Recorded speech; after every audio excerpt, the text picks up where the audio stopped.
राम राम दोस्तों, एक जरूरी बात कान खोल कर सुन लो। अगर आप इस पॉडकास्ट में किसी मशहूर सेलिब्रिटी या वीआईपी को देखने आए हैं तो आप अभी ये वीडियो छोड़ सकते हैं, क्योंकि देहाती डिबेट पर आपको मिलेंगे सिर्फ गांव के असली लोग और उनकी जिंदगी के बिल्कुल सच्चे अनुभव। हमारा मकसद किसी भी जाति, धर्म या व्यक्ति की भावनाओं को ठेस पहुंचाना बिल्कुल नहीं है। इस मंच का उद्देश्य सिर्फ इतना है कि गांव समाज की सोच में जो कमियां हैं उन पर खुलकर बात हो सके और पुरानी पीढ़ी के अनुभवों से हम कुछ अच्छा सीख सकें। हमारा ध्यान सिर्फ अच्छाई पर है, बुराई पर नहीं। अगर फिर भी किसी को ठेस पहुंचे तो हम पहले ही क्षमा प्रार्थी हैं। अगर आपको वीडियो के किसी भी हिस्से में सुधार की जरूरत लगे तो कमेंट बॉक्स में जरूर बताएं। आपके कमेंट्स की बैंडविड्थ से मैं ज्यादा से ज्यादा गांव के लोगों की बातों को सही तरीके से रख पाऊंगा, क्योंकि हमारा मानना है जब जागरूक होगा देहात तभी होगी विकास की बात। तो दर्शकों, आप सबका स्वागत है। हमारे बीच हैं अपने आप को आवारा प्रेमी बोलने वाले हमारे गेस्ट और उनकी मम्मी बगल में बैठी हैं।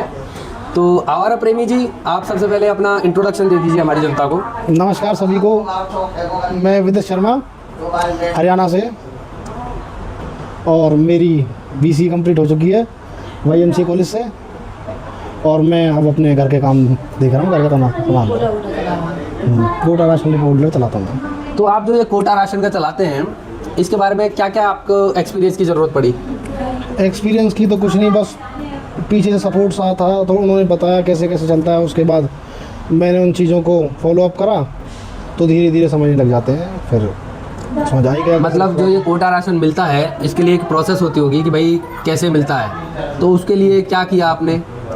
कोटा राशन के हमको तो जब मिला था वो थोड़ा गांव का इशू था, गांव के लोगों को, कि वो राशन ढंग से देता नहीं है लोगों को। मतलब जो पुराना कॉन्ट्रैक्टर था, हाँ, पुराना कॉन्ट्रैक्टर था, वो देता नहीं था, लोगों से गलत व्यवहार करता है। ओके। इसलिए उससे फिर गांव के लोगों ने शिकायत करी, MLA वगैरह से, गांव के सरपंच से शिकायत करी, तो गांव के चुनिंदा लोगों ने हमको चुना। ओके। हमको तो ऐसे मिला। अच्छा। उस टाइम पे चुनने के उससे मिला था, मैं वैसे कोई हो नहीं है उसका। तो अभी चलिए, ये तो कोटा राशन की आपकी बात हो गई। क्या अभी आपको लगता है कि आप जो कोटा राशन बांटते हैं उससे जनता खुश है? मतलब जो पर्पज़ था सरकार का आपको कोटा देने का, उससे जनता खुश है अभी? जनता खुश का देखो, हम तो ये घोषित नहीं कर सकते कि हम तो, हमारे लिए तो सब बराबर है, बट जो ऊपर से टीम आती है चेक करने, वो पूछ के जाती है, हर महीने इंस्पेक्शन लेती है लोगों से, और इंस्पेक्शन के थ्रू उसके बेस पे वो हमें पॉइंट ग्रेड भी करके जाते हैं इंस्पेक्टर वगैरह। हमको सम्मानित भी कराया उन लोगों ने कई बार। ओके। तो उससे पता चलता है कि मतलब जो आप कोटा डिस्ट्रीब्यूट कर रहे हैं वो सही है। सही है, हाँ। चलिए, ये तो आपके काम के बारे में हो गई, लेकिन इस काम को और थोड़ा इम्प्रूव करने के लिए, मतलब जैसे सरकार तो एक फीडबैक देती है अपना, क्या आपने कभी कोशिश करी कि भाई जनता से पूछा जाए कि हाँ भाई, हमारा राशन, मतलब हम जो राशन बांट रहे हैं वो आपको सही से पहुंच जा रहा है, और हर आदमी तक इन्फॉर्मेशन पहुंचाने के लिए मतलब आप क्या करते हैं? गाँव में कैसा पता चलता है कि भाई आज कोटा बांटा जाएगा? आज कोटा बांटा जाएगा, उसके लिए आजकल घर में सबके पास एंड्रॉयड फ़ोन्स हैं, उन पे व्हाट्सएप के थ्रू मैसेज चला जाता है, ग्रुप में मैसेज डाल देते हैं। तो वो मैसेज जो है सरकार की ओर से आता है या आप खुद डालते हैं? हमने खुद अपना पर्सनल बना रखा है वो, उसमें गवर्नमेंट का कोई उसमें वो नहीं है, वो हमारे थ्रू है वो, जो हम उस मैसेज को भेजते हैं। हमने ग्रुप बनाया, मैंने ग्रुप बनाया था, उसी में डालता हूँ मैं वो। और जिन लोगों के घर में फ़ोन नहीं है तो मंदिर में आवाज़ लगती है, बताते हैं मंदिर में, तो वो पूरे गांव तक आवाज़ पहुंच जाती है। तो ये मंदिर में आवाज़ का आपको बता देता हूँ। जैसे हमारा छोटा सा गांव है, तो इसमें एक बड़ा मंदिर है, वहाँ पे एक लाउड स्पीकर है जो शाम के टाइम बजाया जाता है। उसमें कोई इन्फॉर्मेशन पूरे गांव को पहुँचानी होती है तो उसमें बोल दिया जाता है, वहाँ पे महाराज जी होते हैं, वो बोल देते हैं। यही है ना? हाँ, यही है लाउड स्पीकर वो। तो ये लाउड स्पीकर वाला जो चीज़ है, मतलब सबके घरों तक पहुँच जाती होगी? हाँ, और ज़्यादातर पहुंच जाती है। जो 2-4 घर होते हैं उनको फिर अरेंजमेंट करते हैं, एक दूसरे बता भी देते हैं कि आज गांव में सब एक दूसरे की फैमिली होती हैं, तो एक दूसरे को शेयर कर देती हैं कि आज हमारा डिपो चालू है तो राशन ले आओ जाके। तो ये तो चलिए आपके काम से रिलेटेड बात हो गई। अब थोड़ी सी लाइट बातें करते हैं कि भाई आपने जब स्कूल स्टार्ट किया तो स्कूल में ऐसी कौन से चैलेंज थे आपके सामने कि भाई जिनसे ऐसा लगता था कि पढ़ने का मन नहीं करता? आपने पढ़ाई कितने तक की? BCA तक? BCA करी थी, उसके बाद मैं अब शायद मैं परसों एडमिशन लेने जाऊँगा। किस चीज़? मास्टर डिग्री के लिए। मास्टर डिग्री से? मास्टर डिग्री में आप कौन सा करना चाह रहे हैं? MCA। तो MCA करके आप क्या करना चाहेंगे? मैं खाली एजुकेटेड होना चाहता हूँ, बट मेरा डिग्री से कोई लेन देन नहीं है। मैं खाली अपने इसके लिए स्टडी कर रहा हूँ, जॉब वगैरह उससे मुझे नहीं लगनी। अच्छा, खुद की नॉलेज के लिए कर रहे हो? तो MCA ही क्यों चूज़ करी आपने? कैसा क्या लगता है MCA में? MCA इसलिए चूज़ करी क्योंकि मेरा जो बेस पहले से बना हुआ है, वो मेरा जो बचपन से ही टैलेंट है वो थोड़ा IT में ज़्यादा रहा है। ओके। मेरे को थोड़ी नॉलेज भी थी, मेरी फैमिली में किसी का बिजनेस भी था, छोटा सा स्टार्टअप था, उसमें मैंने जॉब करी थी, तो उसमें थोड़ा मेरा हिस्सा रहा है, थोड़ा सा छोटा सा। तो ये स्टार्टअप के बारे में जो आप बता रहे हो वो क्या है स्टार्टअप, उसके बारे में थोड़ा सा और बता पाएंगे? वो जो स्टार्टअप मेरी फैमिली में मेरे कज़न ने करा था, कज़न ब्रदर ने करा था, वो स्टार्टअप था एफिलिएट मार्केटिंग का था Okay. और डिजिटल मार्केटिंग का था। अच्छा, तो एफिलिएट मार्केटिंग जो आपने स्टार्ट की थी वो कौन से सन में स्टार्ट की, मतलब कब स्टार्ट की थी? वो स्टार्ट तो 2019 में हो गई थी शायद। हाँ, 2019 में उसकी उस ऑफिस की स्टार्टिंग हो गई थी। और उस टाइम मैं स्टडी कर रहा था, अपनी 12th थी मेरे पास, तो मैं 12th में स्टडी कर रहा था। उसके बाद मेरे कज़न्स ने उसमें बहुत ज़्यादा मेहनत करी थी, बहुत ज़्यादा उन्होंने एक तरह से रिवर क्रॉसिंग कहते हैं इस टाइप का उन्होंने पड़ाव पार करे थे। उसके बाद उन्होंने धीरे धीरे मिलता गया और फिर आगे आगे मैं उनके साथ ज्वाइन हो गया, क्योंकि उस टाइम लॉकडाउन था। लॉकडाउन के टाइम में वहाँ मैं खाली उनकी एक तरह से हेल्प करने गया था, शायद उनको मैं अच्छा लगने लगा, मेरा काम पसंद आया तो उन्होंने मेरे को अपने साथ रख लिया। अच्छा, तो अभी ये जो आपका स्टार्टअप था वो चल रहा है अभी भी? तो स्टार्टअप ड्यू टू एआई के उससे थोड़ा डाउन है, वो डाउनफॉल चल रहा है। जब से एआई आया तो उसकी वजह से वो स्टार्टअप में डाउनफॉल आया है उसकी। तो आपने कुछ उससे रिकवर करने के लिए, मतलब वो स्टार्टअप को और थोड़ा स्ट्रेंथन करने के लिए कुछ काम किया? देखो मैं तो उसमें बहुत एक छोटा हिस्सा था उस स्टार्टअप में। बहुत मेरे भाई जो थे उन्होंने उस को रिकवरी करने के लिए करा है और थोड़ा सा हुआ है रिकवरी। बिल्कुल डाउन चला गया था उस टाइम पे, बट अब थोड़ा थोड़ा वो कर रहे हैं डेवलप। शायद 1-2 साल में वो दोबारा से हो जाए तो वो हो सकता है। तो चलिए, ये तो आपके बिजनेस और स्टार्टअप की बात हो गई। अब हम थोड़ा सा शुरुआत से शुरू करेंगे। आपकी जो स्कूलिंग है 10th क्लास, वो कैसी रही? मतलब शुरू से ही आपको जो भी कॉलेज या स्कूल जितने भी याद हैं आपको, उनको एक बार गो थ्रू करिए कि भाई मैं इस स्कूल में ऐसे गया, मुझे इस स्कूल की ये अच्छी चीज़ लगी, यहाँ पे ये अच्छा लगा, और एक चीज़ नेगेटिव भी। देखो शुरू में सबके माँ बाप यही चाहते हैं कि मेरा बच्चा अच्छी पढ़ाई करे। मेरे माँ बाप ने प्रयास तो करा था मेरे को पढ़ाने के लिए, बट मैं उस लेवल तक शायद नहीं पहुँच पाया। शुरू में मेरी मदर ही टीचर थी, उन्होंने मेरे को पढ़ाया था 1st क्लास तक। उसके बाद मैं थोड़ा बड़ा होता चला गया, स्कूल मैंने चेंज कर दिए। बचपन में मेरे को टीचर से शिकायत होती थी कि वो अच्छा नहीं पढ़ाती, वो नहीं करती, वो अपना देती थी, वो अपना पूरा देती थी, बट मैं उनमें कमियाँ निकालता था। और जब मैं थोड़ा सा बड़ा हुआ तो टीचर मेरे में कमियाँ निकालने लगे। उसके बाद टीचर मेरे में कमियाँ निकालने लगे। मैंने 10th में तो लगभग कितने स्कूल बदल दिए आपने 10th तक आते आते? मैंने सबसे पहले हमारे ओडल में श्रीता की स्कूल है उसमें था। उसके बाद विद्यानंद प्ले स्कूल है उसमें गया, फिर दोबारा श्री त्यागी में गया। उसके बाद स्कूल था उसी, वो थोड़ा स्टैंडर्ड थोड़ा उसका हाई था, उसमें चला गया। फिर मैं उसमें मैंने 6-7 साल पढ़ाई की। उसके बाद मैं थोड़ा हाई स्टैंडर्ड का स्कूल में चला गया, स्कूल में। उसमें फिर मैंने वहाँ बहुत डाउनफॉल देखा। मतलब मैं वहाँ वैसे तो उसमें जुड़ गया था स्कूल से, बट पढ़ाई से नहीं जुड़ पाया। जो अदर एक्टिविटीज़ थी उनसे ज़्यादा जुड़ गया। मैं पढ़ाई की लाइन को छोड़ के दूसरी लाइन में चला। तो उस स्कूल में जो आप बोल रहे हो कि दूसरी लाइन में चला गया, तो ऐसी कौन सी एक्टिविटी थी कि जो वहाँ ज़्यादा करते थे और पढ़ाई नहीं करते थे? वहाँ एक्चुअली क्या है,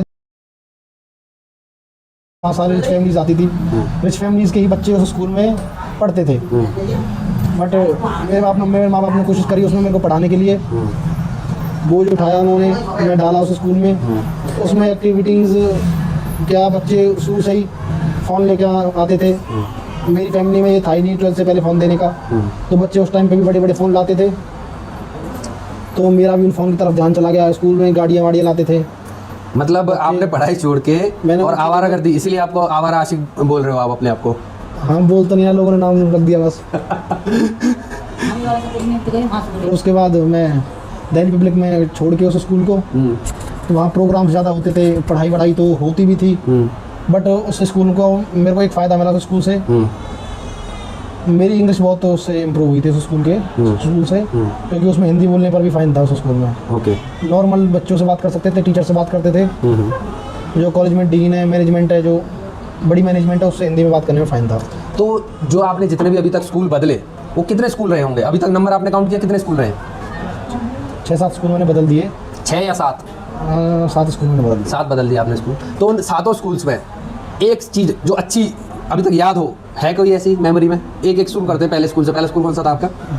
पहला स्कूल मेरा सीता की था। तो उसमें कोई अच्छी चीज़ जो याद हो कि भाई ये चीज़ मेरे साथ अच्छी हुई, वहाँ पे कोई अवार्ड मिला हो, घर वालों ने कोई बड़ाई की हो, या फिर उसमें मैं इतना ध्यान नहीं था, बट मेरी उस टाइम मेरी मम्मी ने मेरे को पढ़ाया था। मेरे को वो चीज़ ध्यान है, उन्होंने मेरे को पढ़ाया था। और विद्या में मेरे को, मैं 8th 9th क्लास तक अच्छा रहा था पढ़ाई में, और उसके बाद विद्या वहाँ मेरे को कंपटीशन में मैं फर्स्ट आता था।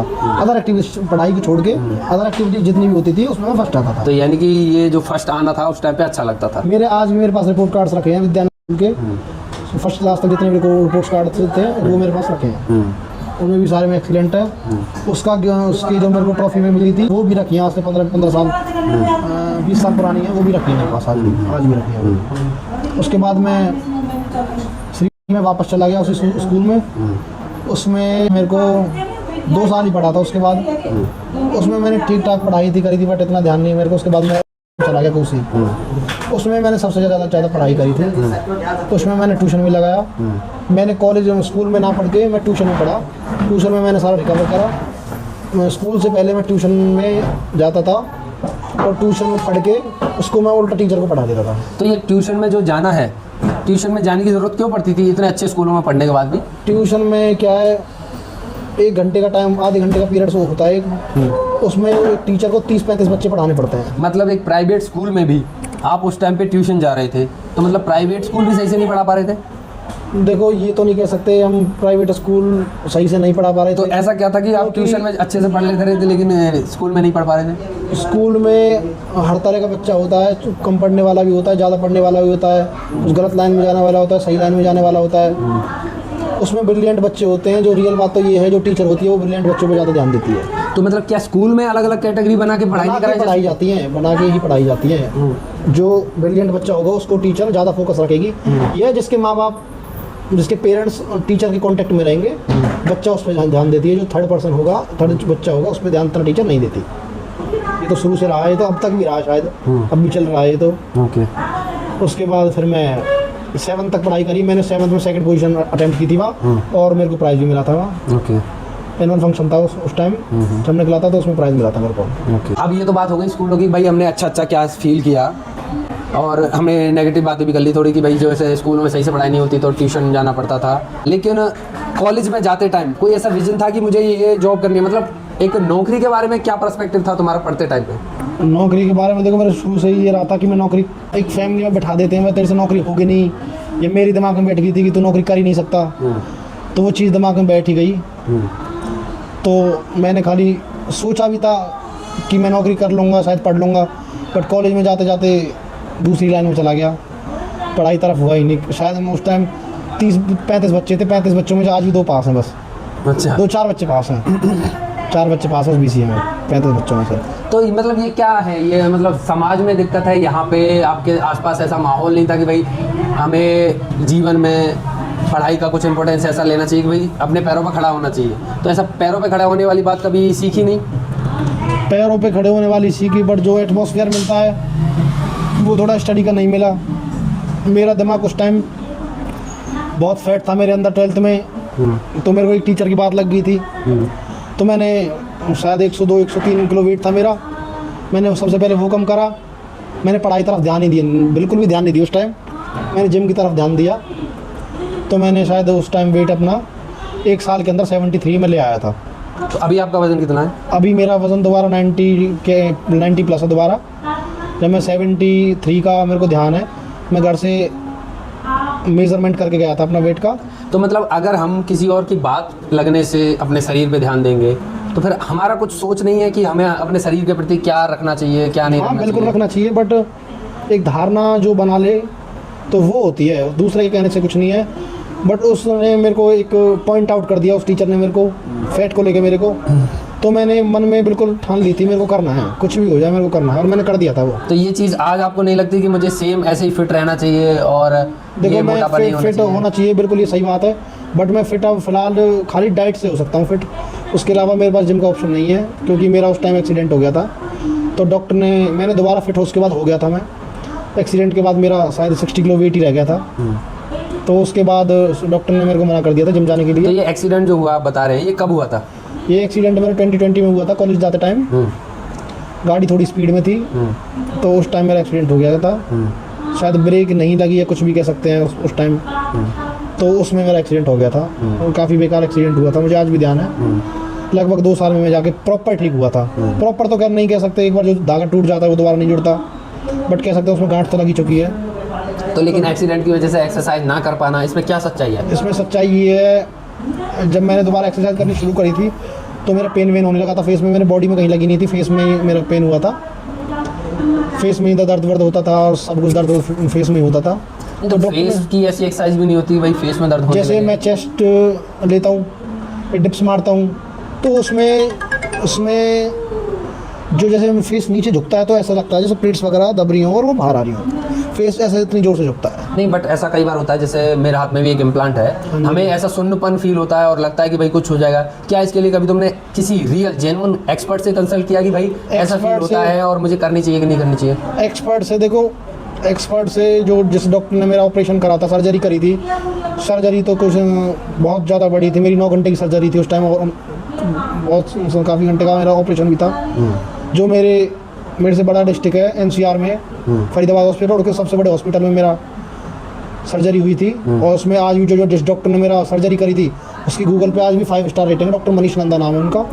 उन्होंने मेरे को रियल में जो है उन्होंने मेरे को ठीक करा था, बट उन्होंने ठीक तो कर दिया था, और उन्होंने भी मेरे को लगी एक जगह थी तो उन्होंने मेरे साथ स्कैम करा था।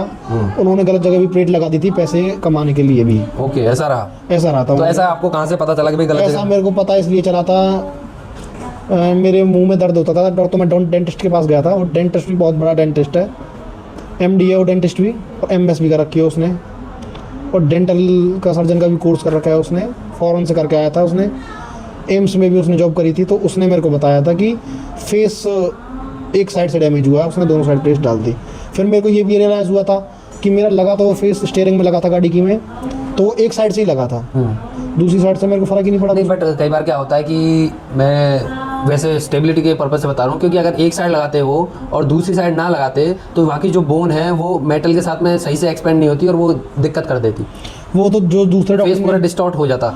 जो दूसरे डॉक्टर ने किसी और दूसरे आपने फेशियल सर्जरी वाले से वो फेशियल सर्जन भी है, सर्जन भी है, वो फेशियल सर्जन भी है वो डॉक्टर, जिसने आपको बताया कि गलत बताया था। हाँ, क्योंकि उसका तो कुछ जान ही रहा था बेचारे का, उसने तो मेरे को, और दूसरा वो अपने पैसे क्यों बनाएगा, एक्चुअली वो मेरे एक नॉन में से है, तो उसने बताया था मेरे को। उसने मेरे को सारे गूगल करके ChatGPT से सब करके दिखाया था उस टाइम भी। उस टाइम AI इतना वो नहीं था, बट आज AI भी हो चुका है इतना, तो उसने मेरे को सब चीज़ करके दिखाई थी। ये था। ओके, तो मतलब एक सर्जन ने आपको सर्जरी में गलत जगह प्लेट भी डाल दी, तो और दूसरे सर्जन ने या फिर दूसरे एक्सपर्ट ने बोल दिया कि भाई इसकी वजह से आपको दर्द होता है चेहरे में, इसलिए आप एक्सरसाइज नहीं कर सकते हो। दर्द का तो उसी ने कहा था मेरे से कि अभी थोड़ा टाइम रुकना पड़ेगा, ये जब ये डिज़ोल्व प्लेट्स हैं डिज़ोल्व हो जाएंगी जब आप कर सकते हो अच्छे से बिना कोई लगे। तो फिर ये कितने टाइम के लिए बोला उन्होंने? अब उन्होंने ऐसा तो कोई कंफर्म नहीं बताया, क्योंकि डिपेंड करता है हर किसी की बॉडी के ऊपर, कौन कैसा है, किसकी इम्यूनिटी ज़्यादा है, किसकी इम्यूनिटी कम है, और इस पर डिपेंड करता है। नहीं तो कुछ तो टाइम पीरियड होगा कि भाई 2 साल 4 साल 5 साल, क्योंकि अभी मैं देख रहा हूँ 2020 से लेकर 2026 6-7 साल तो हो चुके हैं। 6 साल हो चुके हैं। 6-7 साल हो चुके हैं, बट उसने ऐसा, और जो साइंस भी बोलते हैं कि हर 1 साल में तो शरीर नया हो जाता है, बट साइंस प्रॉपर नहीं जानती ना किस बंदे के लिए।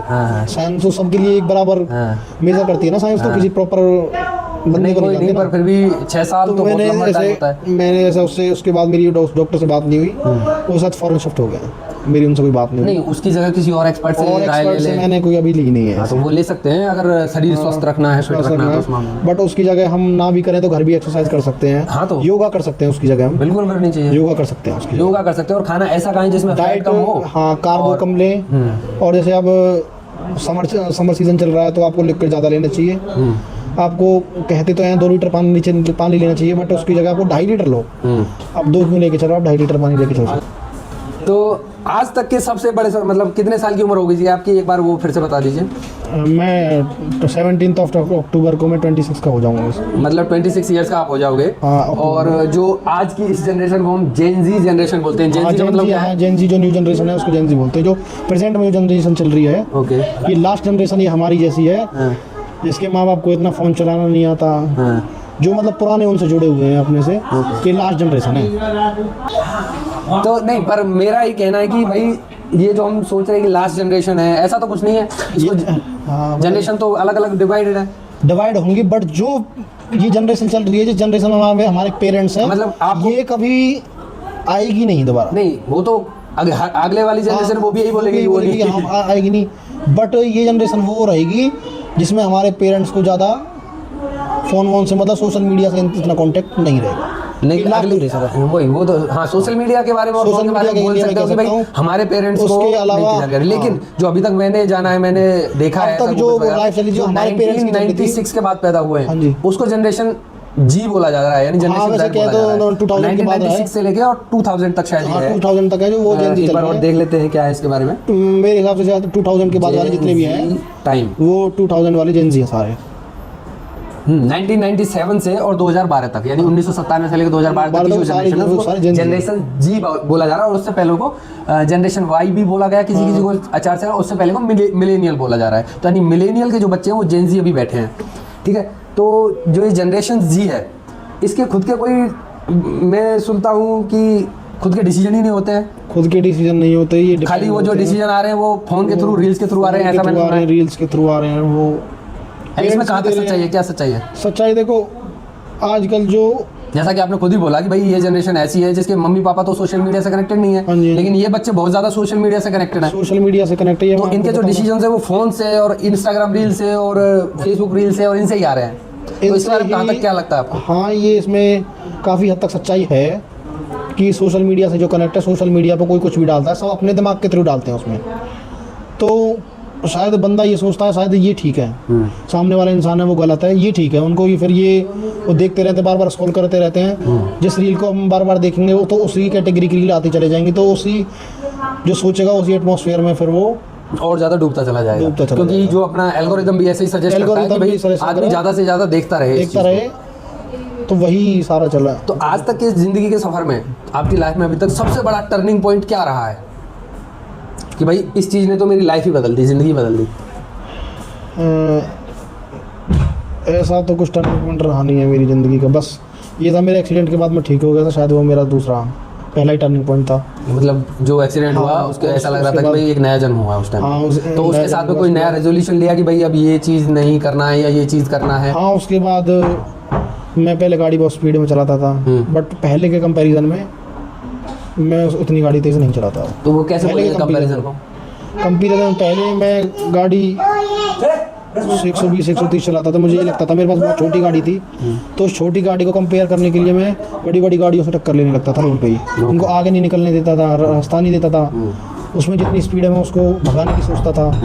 बट मैंने आज थोड़ी गाड़ी भी अच्छी ले ली है तो उसको मैं तो अच्छे यानी कि गाड़ी को कम चलाने का आपने एक रेजोल्यूशन लिया। हाँ, अब इसमें कितनी सच्चाई है, कितना वो तो आपको ही पता है। फिर भी मैं बहुत ठीक हो चुका हूँ, मुझे ये पता है। गाड़ी मैंने अच्छी चलानी सीख ली है पहले से, क्योंकि उस टाइम शायद CNG थी तो गाड़ी बहुत चीपेस्ट प्राइस पे चलती थी। आज जो कार है वो ज़्यादा एवरेज हाई स्पीड पर नहीं देती, तो उसको लेके चल के मैंने ये भी सोचा कि हम सेफ भी चलेंगे, हमारी गाड़ी एवरेज भी अच्छी देगी, मेंटेन भी अच्छी रहेगी। तो ये चीज़ सोच के मैंने ये डिसीज़न लिया है कि मैं धीरे चलाऊंगा गाड़ी। बट हाँ, कभी कभी जैसे कोई साइड वाला ओवरटेक करता है, वो दिख शो ऑफ करके जाता है, तो मैं तेज चलाता हूँ, तो मेरे को लगता है कि एक जो मन से बात आए कि भाई जो रियल दिल में है, क्या आप वही सच्ची बात बोल रहे हैं या ऐसी बनावटी बात बोल रहे हैं? बनावटी वाली नहीं है, सारी रियल है। मैं जो अपने पॉइंट भी बता रहा हूँ, हाँ, कि क्योंकि slow तो चलाता ये हूँ। चैनल ऐसा कि भाई हमें रियल रखना है बिल्कुल, जो भी हाँ, आदमी slow है तो जैसा चलाता है हूँ, मैं वैसे ही बता रखना। रहा हूँ आपको, स्लो चलाता हूँ, बट मैं वो भी बताया मैंने आपको कि ये साइड में से गाड़ी जो चली जाती है ओवरटेक करके अपना शो ऑफ करके स्टाइल मार के, तो मेरे से फिर उसको सहन नहीं होता, फिर मैं भी अपना। तो ये सहन नहीं होने वाली चीज जो है, ये इतना क्या है कि भाई सहन नहीं होता? आज की जनरेशन में मैं देख रहा हूँ ये बहुत ज्यादा है। Gen Z में तो सब ऐसा है। क्यों है कि मतलब ये कोई हवा बना रखा है कि भाई ज्यादा है या पैसा ज्यादा है, किस चीज का है? देखो, पैसा तो आज के जो टाइम में है, वो आज के टाइम में जो पैसा है वो लोगों के पास तो है ही नहीं। आज के टाइम में जो सारा ज़माना चल रहा है वो रील्स का चल रहा है, शो ऑफ का चल रहा है, किसी के पास कुछ नहीं है आज के ज़माने में। आज के पास किसी के पास 10 हैं तो वो 25 दिखाने की कोशिश करता ही करता है। तो मतलब अब ये कल्चर सही तो नहीं है? ये कल्चर बिल्कुल सही नहीं है। तो आप इस चीज को अभी भी फॉलो करते हैं या फॉलो करते रहेंगे, या क्या सोचा है इसके बारे में? कौन से वाले को? यही कल्चर को कि भाई शो ऑफ का कल्चर, और show कोई off करने इधर से का- गाड़ी जा रही है तो उसको ओवरटेक करूंगा ही ये करूंगा। तो चलो ठीक नहीं है, बट मैं किसी और मतलब जो हमारे क्वेश्चन है ना उसके जरिए हम पब्लिक को ये बताना चाह रहे हैं कि भाई ये चीज कहाँ तक सही है, और जो आदमी इन चीजों को कर रहा है उसके साथ क्या मन में चलता है, और उसको इम्प्रूव करने का विचार है भी कि हाँ, ये तो बिल्कुल हाँ। तो मतलब जो रियल बात है कि भाई ये इम्प्रूव होगा कि नहीं होगा, ये हम सोच भी नहीं कि नहीं सोच रहे, और ये इम्प्रूव करना जरूरी है कि जरूरी है करना, हाँ रियल में। बट मैं पहले डे बाई डे मुझे लगता है मैं कंट्रोल हो चुका हूँ, मैं डे बाई डे कंट्रोल हो चुका हूँ। लेकिन कई बार ऐसा होता है कि जैसे मैं हमें तो अपनी लगता है कि गाड़ी मैं को- कंट्रोल हो चुका हूँ, और सामने वालों को विश्वास नहीं होता हाँ। कि हाँ क्योंकि देखो जो ड्राइविंग स्किल है वो हर किसी की अलग अलग होती है, हाँ, एक जैसे कोई नहीं, लेकिन होता। जब ये चीज एक रिलायबिलिटी बनती है, क्योंकि मेरी जनरेशन को तो ये रिलायबिलिटी है कि अगर किसी को भरोसा नहीं है तो उसको भरोसा दिलाना चाहिए। तो उसको देखो, भरोसा कैसे दिलाया जाए? भरोसा तो बहुत, एक बार जो भरोसा बनता है वो शुरू से बन जाता है, बट एक बार जो भरोसा टूट जाता है ना वो दोबारा बहुत मुश्किल से बनता है। सेम भरोसा तो नहीं बनता, सेम लेकिन ये भरोसा है नहीं कि बनता, बट थोड़ा बहुत बन जाता है। और तो वो भी थोड़ा बहुत भी उसको बनाने के लिए काफी साल लग जाते हैं। एक घर में बंदा रह रहा है, वो चोरी कर ले, वो 10 साल से चोरी कर रहा है, उसको पता ना चले, फिर भी उस पर भरोसा कर रहे हैं। यदि एक बार वो चोरी कर ले तो और अगली बार उसने चोरी नहीं भी करी ना तो भी सब उसी के पास जाएगा और वो दोबारा शायद वो भरोसा ना बने। तो मेरे लेकिन साथ भी वही ये हो एक तरह चुका का है। प्रायश्चित ये है कि भाई वो करता रहे, क्या? क्योंकि उसे तो करता रहना पड़ेगा सही काम। हाँ। भाई आज ना माने, कल माने, परसों माने, तरसों माने, लेकिन ये काम उसको तो इम्प्रूव करते रहना पड़ेगा। हाँ। क्योंकि अभी तक जो उसने किया उसका ये दंड मान लो या कुछ भी मान लो कि अब उस पर आसानी से भरोसा नहीं नहीं किया कर जाए। सकता। हाँ जी। तो चलिए, ये बात हम थोड़ी सीरियस बहुत ज़्यादा हो गई। अब एक बात हम ये पूछना चाहूँगा, एक लाइन में अगर आपको अपने आप को डिफाइन करना हो, मतलब किस नाम से आपको पहचानते हैं लोग? कैसे अगर बोले कि भाई आपका पब्लिक के लिए पहले आप अपना नाम बता दीजिए, रियल नाम क्या है? मेरा रियल नाम वैसे विदित है। विदित है। तो तो विदित मैं मेरा वो पहले फैमिली से ही मेरे को मानव बोला है। मानव बोला जाता है। तो अगर मानव कोई कहीं बोल रहा है तो किस तरह की इमेज बनती है एक लाइन में कि भाई ये तो ऐसा है? देखो, मेरी इमेज को लोगों के मन में है ही नहीं, वो सारी इमेज जो फैमिली ने दे रखी है वो सारी चलती आ रही है। मेरा नाम से कोई ऐसा जानता नहीं है मुझे। तो आपके दोस्त भी तो जानते होंगे ना कि वो भाई दोस्त भी सारे, जो दोस्त आज के ज़माने में वैसे है ही नहीं, रियल तो ये बात है। ये दोस्त सारे जो होते हैं सारे पैसे के पीछे होते हैं। गाड़ी कर थड़ी तो वो पहन दो। सारे बोला। वो सारे होते हैं, वो सारे जितने भी हैं लोग वो सारे वो पैसे के पीछे होते हैं जितने भी होते हैं। आजकल रियल में दोस्त ये कहते हैं ये भी मेरा दोस्त है, ये भी मेरा दोस्त है। दोस्त है ही नहीं, दोस्त होता है बस एक। हाँ, तो मेरे लिए शायद कोई ऐसा दोस्त है नहीं। मैंने साहब से कांटेक्ट खत्म कर रखा, रियल बात तो ये है। हाँ, जो कॉल आए किसी की तो मैं उसका वेलकम करता हूँ अपने घर आए तो, अदरवाइज मैं शायद किसी का वेलकम करता नहीं। तो मतलब ऐसा कोई दोस्त नहीं है, तो ज्यादा कोई इमेज वैसे नहीं है, लेकिन परिवार में या गांव में या फैमिली में कोई भी बोले कि मानव, तो मानव के साथ में नाम आएगा कि टेकचंद का लड़का। ऐसा नहीं है। मेरे को बहुत लोग जानते हैं, बहुत लोग शायद होटल में मेरे फैमिली से ज़्यादा मेरे को जानते हैं। तो क्या एक लाइन आती होगी उनके दिमाग में कि उनके दिमाग में, देखो मैं ज़्यादा किसी के साथ तो रहा नहीं हूँ, बट वो नाम से जानते हैं हाँ ठीक है लड़का है, ओके, वो ये है बस, हाँ ठीक है लड़का, बस इतना है, उससे ज़्यादा नहीं। तो ऐसी इमेज बनती हो, क्या पता कि भाई वो तो फरौडी आदमी है, ऐसी कोई इमेज बनती है लोगों के? फ्रॉडी आदमी है तो वो तब बनती है जब किसी ने किसी के साथ गलत करा हो। ऐसी कोई किसी के लिए फ्रॉडी नहीं बनाएगा। आज तक मैंने नहीं कहा किसी को फ्रॉडी, क्योंकि मेरे साथ किसी ने कराई नहीं। अब जो मेरे साथ करेगा तो मैं उसी इंसान और फरौडी तो चलो ये फ्रॉड हो गया वर्ड, लेकिन एक शो ऑफ वाला आदमी है, ऐसा कोई इमेज बनती होगी? ऐसा शो ऑफ ऐसा कहीं नहीं बनती? नहीं, मैंने करा ही नहीं है। क्योंकि अमीर आदमी है, शो ऑफ मैं जिसके आगे करूँगा वो शायद मेरे से ज़्यादा रिच ही होंगे। एक अमीर आदमी है, ऐसा कोई टैग लगा है? अमीर आदमी में हुई नहीं कुछ। नहीं नहीं, मैं जो भी है मेरे को जो इमेज मिली हुई मेरे पेरेंट्स, क्योंकि जैसे मैं आपके इंस्टाग्राम से जाता हूँ तो वहाँ पे बहुत सारे गाड़ी की वीडियोस दिखती हैं, और ये अपना वो तो देखो अपना पब की एक वीडियोस दिखती हैं। तो लोग तो इस चीज़ को यही समझेंगे ना कि भाई ये तो पब में जाता होगा, ये तो गाड़ियों में घूमता रहता है डेली, क्योंकि आज का टाइम सोशल मीडिया का ही है, जैसा कि आपने बोला। सोशल मीडिया का, हाँ मान ली, देखो मेरा कोई फालतू खर्चा है नहीं। मेरा खर्चा रियल में बता रहा हूँ मैं, वो खर्चा आपको लगता है, आपको नहीं है? मेरा कोई फालतू खर्चा नहीं है। जैसे आजकल के लोग शराब पी रहे हैं, ड्रिंक कर रहे हैं, मैं हालांकि क्लब में जाता हूँ, बट मैं आज तक मेरे मुंह से, मेरा फ्रेंड्स ही नहीं कह सकते। सबसे पहले जो लड़का ड्रिंक करना सीखता है, शराब पीना सीखता है, जो सिगरेट स्मोक वगैरह जो भी कुछ करता है, वो फ्रेंड्स के साथ अपनी पहली करेगा। लोगों के फ्रेंड्स होते हैं ऐसे कि हाँ भाई तू भी पी ले, तू भी पी ले। मेरे फ्रेंड्स ने आज तक शायद मेरे से यही नहीं कहा कि मुझे तू ट्राई करे। उन्हें पता है बंदा नहीं पीता तो वो नहीं पिएगा। मैं अकेला बंदा हूँ, मेरे फ्रेंड सर्कल में एक लड़का और है जो शायद हम क्लब में जाके नहीं पीते, बाकी सारे वो पीते हैं। ठीक है, बट जो जैसा कि आपने खुद ही बोला कि शो ऑफ कल्चर है, तो शो ऑफ है तो जो देखो उस पे दिख रहा है इंस्टाग्राम पे, तो ऐसा लगेगा भाई ये तो करता होगा, करता है शो ऑफ। देखो एक, हाँ मेरे को एक कहते हैं ना self obsessed person, self obsessed person हो आप जैसे, तो मैं इससे तो दूसरों के दिमाग में ऐसी इमेज जाती है कि भाई ये दूसरों के, देखो मैं बहुत अमीर आदमी है, या तो नहीं, हाँ शो ही है, कह सकते हैं सारा शो ही है। शो है, शो किस उस चीज़ को कह सकते हैं जो किसी दूसरी की चीज़ को शो कर रहा हो। अपनी चीज़ को शो ऑफ हम नहीं कह सकते। ये शो ऑफ या उसे कह सकते हैं हम भाई किसी पर्सनली किसी दूसरे इंसान को बता रहे कि मेरे पास ये है, मेरे पास वो है। नहीं तो एक जैसे पब में जाना जो है, मैं समझ नहीं पा रहा हूँ। पब में चलो एक आध बार को चला गया कोई आदमी, एक आध बार को मीडिया देख लिया कि भाई एक बार एक्सपीरियंस लेना चाहिए आदमी को, जैसा कि बोल रहे हैं हमारे एक और एक्स्ट्रा गेस्ट, तो जाना तो चाहिए एक बार, लेकिन हर बार सेम वीडियो, हर बार विजिट, हर बार रेगुलर चीजें हो रही हैं, तो उससे कैसा इफेक्ट पड़ता होगा? बट हाँ हर चीज़ एक अलग माइंड सेट लेके आती हैं, वहाँ लोग देखते हैं कैसे मतलब एक ही चीज अलग अलग जगह पे दिख रही है तो ऐसा लगता है कि ये चीज तो होती होगी। वो होती है, बट हर माइंड सेट अलग होता है। पहले जो क्लब में जाता था मैं, वो रियल में पुअर क्लब के नाम से ही उनको जानते थे, जहाँ रियल में बहुत चीप पीपल्स आते थे। वो एटमॉस्फेयर वाकई में बहुत ख़राब था, मैंने देखा है वहाँ, ऑब्जर्व करा है लोगों के बीच, वहाँ देख के ऑब्जर्व करा है मैंने।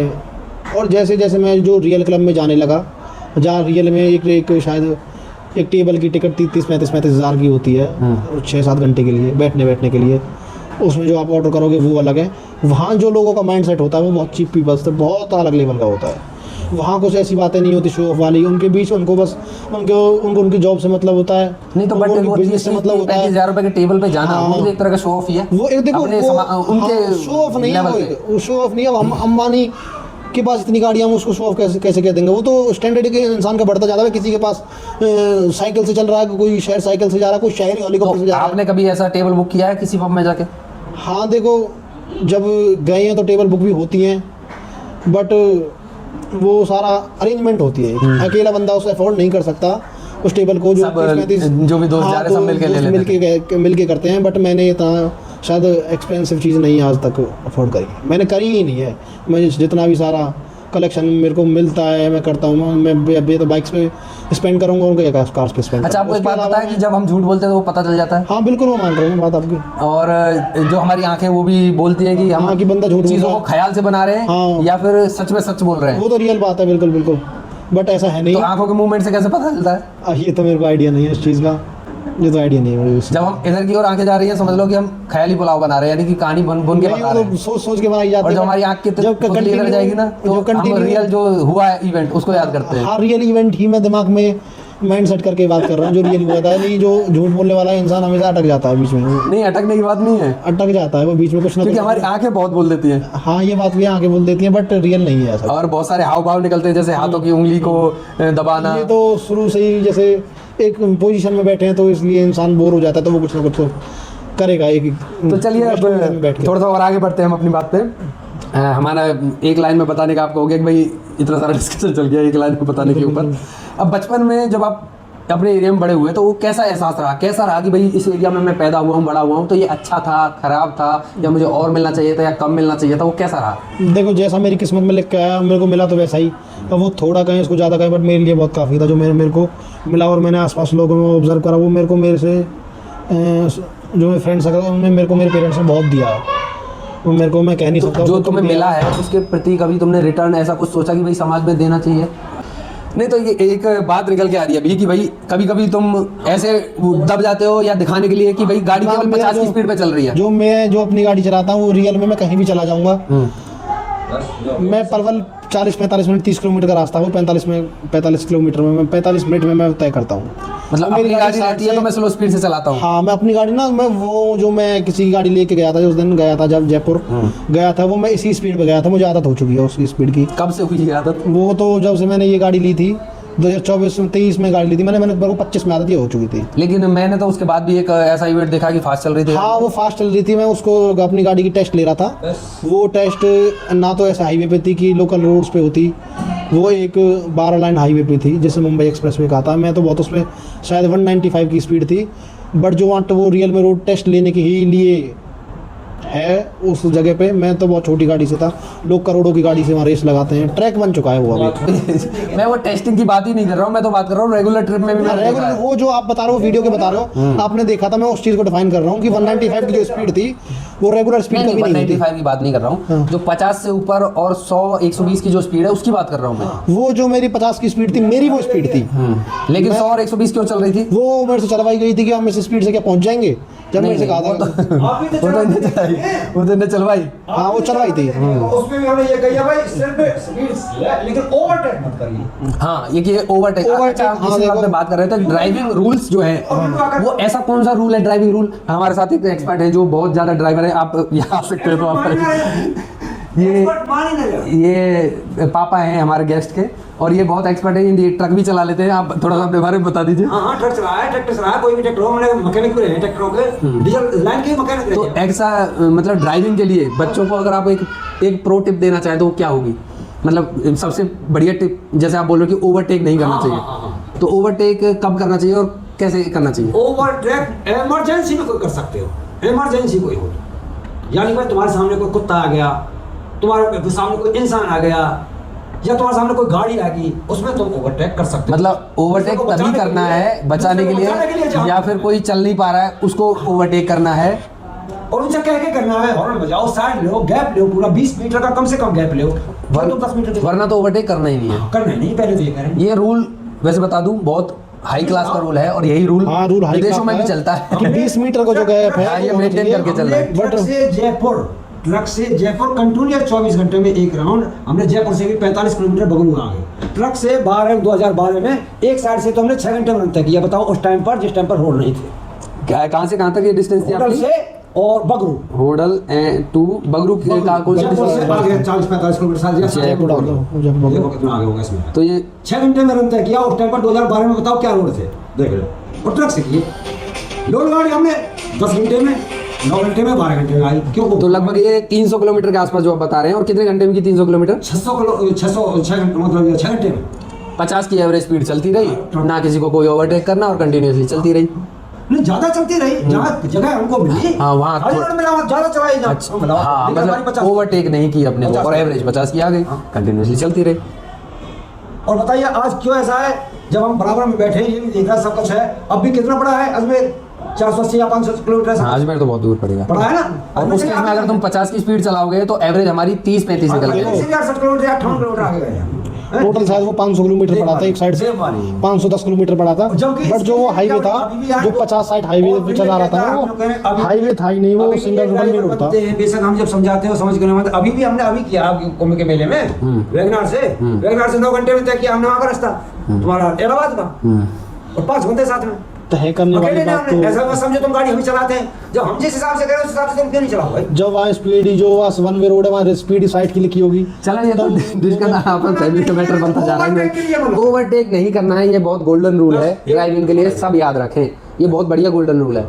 ओवरटेक करना ही नहीं है, वाहन के पीछे चलो। हाँ, कोई ऐसा वाहन है जो स्लो ही चलने वाला बहुत ज्यादा, तब उसको बता के, हाँ 20 मीटर, हाँ बता के 20 मीटर के रख के तब उसके ओवरटेक करना सामने से जब निकलो और मुझे लग रहा है कि ये लगभग कितने एक्सीडेंट्स ओवरटेक करने की वजह से होते होंगे, एक बार वो भी हम देख लेते हैं। Due to overtaking. और फिर भी 2 फोन रखते हुए तीसरे फोन लेके चल रहा हो, घर से दूर में घर रख के जा रहा हो, फिर तीसरे फोन लेके जाओ, कहा पापा मेरा नेट काम नहीं कर रहा, इसके पास 2 फोन है, और फिर नहीं कह रहा पापा मेरा नेट काम नहीं कर रहा। बता क्या करेंगे इसके लिए, हम कैसे माने? अच्छा देखो, लगभग 4 में से 1 एक्सीडेंट ओवरटेक की वजह से हो रहा है। वो जो ओवरटेक की वजह से हो रहा है 25%, वो इसलिए हो रहा है कि वो जो ओवरटेक करते हैं वो गैप मेंटेन नहीं करते हुए, और ओवरटेक जहाँ जरूरत नहीं है वहाँ भी ओवरटेक कर रहे हैं लोगों को देख के साथ ओवरटेक। प्राइमरीली जो बोल रहे हैं कि भाई ओवरटेक करना ही नहीं चाहिए, तो वो बहुत गोल्डन रूल है, आप सबसे भी बता दूं, बढ़िया रूल काम करता है। ठीक है, चलिए अब हम अपने नेक्स्ट क्वेश्चन पे बढ़ेंगे। ये तो बात हो गई हमारा, अभी तक हम जो बड़े हैं कि भाई कैसा लगा, वो आपको सही रहा कि भाई अभी तक सही रहा सब कुछ। अब हम थोड़ी सी शादीशुदा जिंदगी के बारे में बात करेंगे। क्या आप शादीशुदा है? हाँ जी। तो आपकी शादी कब हुई, कैसे हुई, तो उसके बारे में थोड़ा सा बताएंगे। मेरी शादी 27 जन को 2023 में हुई थी। 23 यानी लगभग 3 साल हो चुकी हैं हाँ जी। अभी। ओके, तो शादी के पहले और शादी के बाद की जिंदगी में क्या फर्क पड़ा है? स्किप करना है क्यों? ऐसा मतलब पब्लिकली नहीं बात कर सकते इस चीज़ पे? ना कर स्किप कर देते हैं ऐसे। नहीं तो ये बता सकते हैं कि भाई शादी लव मैरिज थी या अरेंज मैरिज थी? लव मैरिज थी। लव मैरिज थी। हाँ, घर वालों ने मना किया नहीं किया? हाँ मना करनी चाहिए। घर वालों ने मना किया भाई अभी मत करो। अच्छा, घर वालों ने ये मना किया था। अच्छा, कितने साल की उम्र में आपकी शादी हुई थी? शादी हुई नहीं थी, वो करी थी। कितने साल की उम्र में? मैं 23 साल की में करी। 23 साल की उम्र में। तो इतनी जल्दी शादी करने की घर वालों ने तो आपको शायद मना किया था, लेकिन आपने ही क्योंकि लव मैरिज थी और करनी थी इसलिए ज़बरदस्ती की एक तरह से। तो लेकिन क्या अभी उसका रिग्रेट फील हो रहा है क्या? हाँ होता है थोड़ा बहुत। आप लड़की वालों को बुला के लाया था हमारे घर, चलो तुम कोई दिक्कत नहीं, हमारे घर वाले मांगेंगे कुछ नहीं, बस तुम शादी तय करो, ये इसके काम थे। अब बताओ इसके लिए क्या करना चाहिए, क्या होना चाहिए, हमारे लिए बताओ कुछ बात भाई। नहीं तो एक चलो, क्या करेगा? 23 ईयर्स में आदमी इतना तो समझदार हो जाता है कि शादी अभी करनी है कि नहीं करनी है, इतना तो समझदार हो जाता है। अब शादी तुमने उस टाइम करनी थी तो उतनी समझदारी तो होनी चाहिए कि उसको मेंटेन करूंगा, उसको सही से रखूंगा। अभी आपको शादी में कोई प्रॉब्लम हो रही है क्या? प्रॉब्लम फेस हो रही है? वो सारा जो माजरा हो तो सब पैसे का होता है, माजरा जब इंसान कमाता नहीं है तो प्रॉब्लम आती है, जो वो कितना भी अच्छा परिवार हो, किसी का दोनों साइड से अच्छा परिवार हो, आती है। जब आप घर रहोगे तो आएंगे। तो मतलब शादी जो है जब तक आदमी पैरों पे ना खड़ा हो जाए, अपने पैरों पे खड़ा ना हो, करनी नहीं चाहिए। बिल्कुल। और फिर अपने घर पर अगर काम हो और माँ बाप या कोई भी साथी ये कहे भाई तू अपना काम कर ले, जब तेरे माँ बाप कर रहे हैं तो तू नहीं कर सकता क्या? नहीं तो हाँ, अगर कुछ फैमिली बिजनेस आपका है तो उसके बारे में, उसको बढ़ाने के बारे में कुछ नहीं सोचते हो? हाँ, उसको सोच सकते हैं, उसके लिए सोच सकते हैं। नहीं ये जनरली अपनी खुद की जो प्रॉब्लम है उसको थोड़ा सा समझना भी हमें, और साथ साथ में जो आगे और भी लोग हैं, यूथ हैं, उनके बारे में कुछ समझा। जगह में बैठना है, हाँ। अपने मकान पर बैठना है धंधे के लिए। अच्छा, इनके धंधे के बारे में आप कुछ बताओगे, क्या काम है? पहले एक डिपो था, डिपो है मतलब चल रहा है जो गांव में। देखो यानी जो राशन की जो भी बात हुई थी अपनी, वो तो हो गया। उसके अलावा और क्या? अच्छा, राशन से आपको महीने में कितनी सैलरी मिल जाती है? सैलरी उसमें डिपेंड नहीं करता, सैलरी उसमें कमीशन। अच्छा, कमीशन सरकार की ओर से लीगल है वो? लीगल है वो। कितना % मिलता है, क्या है उसमें? उसमें पर किलो पे 2 रुपए मिलते हैं। पर किलो पे 2 रुपए मिलते हैं। तो अपने गाँव में हर महीने का फिक्स होगा कि कितने किलो हमें देना है? थोड़ा कम ज़्यादा हो जाता है, ऊपर नीचे हो जाता है। हाँ, तो उसमें लगभग कह सकते हैं उसमें कितने हजार किलो? 250 क्विंटल बांट देते हैं। 250 क्विंटल का मतलब हो गया 250 मल्टीप्लाई बाय 100, यानी कि 25,000 किलो बांट देते हैं। हाँ। तो अगर मैं 2 रुपए पर किलो भी पकड़ूं तो 50,000 रुपए तो कोटा डिस्ट्रीब्यूशन से आ जाते हैं महीने के। अब इसमें आपको कुछ वर्कर लगाने पड़ते हैं, आदमी लगाने पड़ते हैं बांटने के लिए? हाँ, वर्कर लगाना 6-7 वर्कर लगा रखे हैं। 6-7 वर्कर जो लगाते हैं उनको कितने रुपए देते हैं आप? 250 क्विंटल लगाते हैं। कितने रुपए देते हैं? उसको किसी को डिपेंड करता है, कोई टेक्निकल आदमी है उसको 600-700 रुपये देते हैं एक दिन के। एक दिन और कितने दिन में कोटा बढ़ जाता है? वो डिपेंड करता है लोग कितने आ रहे हैं, कब आ रहे हैं, कितना उसमें राशन है। ज़्यादा टाइम में वैसे लगभग पहले तो जो बढ़ता था वो लगभग 3 दिन 4 दिन में। 3 दिन 4 दिन में महीने का राशन 3-4 दिन में बांट देते हो? देता। हाँ, तो यानी एक गांव का। और कितने गांव का है आपके पास? 3 गाँव का था वो। तो 3 गांव का है, तो ये जो आपने 25,000 किलो मुझे बताया, तीनों गांव का डिस्ट्रीब्यूशन का है क्या है? अच्छा, 3 गाँव का 6 बंदों एक गांव में 3 दिन लेते हैं, तो दूसरे गांव में भी 3 दिन लेते होंगे लगभग? दूसरे गाँव में 5 दिन लेते 5 दिन लेते, तो 8 दिन हो गए। और तीसरे गांव में? उसके बाद में रिटेल उसमें वो दो लोग आप ले लेते हैं, वो तो ओके, रिटेल में भी देना पड़ता है। हाँ। वो रह जाता तो है महीने की लास्ट तक। हाँ, चलो अब इस सबको जोड़ के मान ले हम, वर्करों को बोले तो वर्करों को लिए कितना चला जाता है उस 50,000 रुपए में जो आप 50,000 रुपए कमा रहे हो महीने? जिम्मेवारी इनकी महीने भर की देने की राशि को रह जाता है, लेकिन ज्यादा काम इनका 6 बंदों का 6 दिन होता है। 6 दिन होता है। ओके, 8 दिन होता है। तो 8 मल्टीप्लाई बाय 6 मल्टीप्लाई बाय 700 रुपए मैक्सिमम लगा देते हैं, तो 33,600 रुपए तो उनको ही चले जाएंगे। नहीं, चाय पानी का लगा लेंगे तो चाय पानी भी हो जाएगा किसी के हर किसी के लिए एक दिन का।